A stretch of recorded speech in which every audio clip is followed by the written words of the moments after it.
or two, and you will see tweaks and balances to it.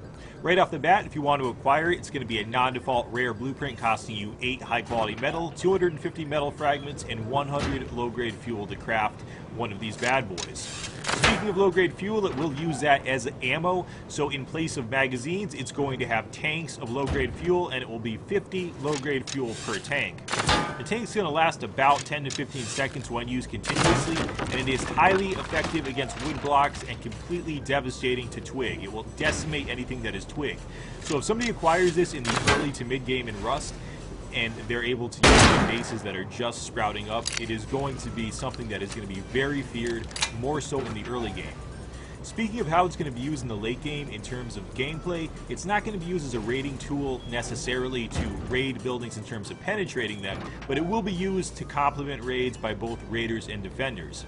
Specifically, how it will likely be used will be used to control access points, to herd or encourage players in certain directions, and to create choke points.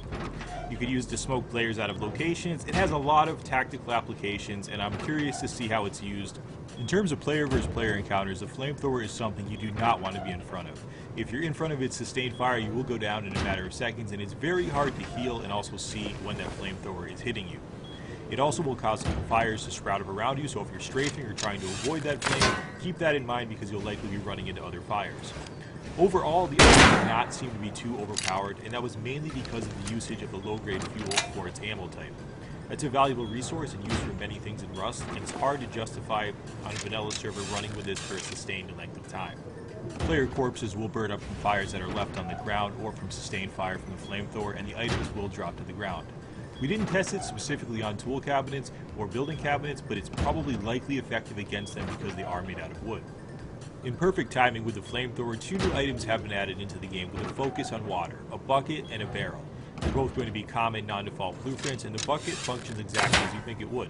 It gathers water from the world. This will be streams, also water catchers, and it's going to be used with its primary focus to transport water from location to location. It is the same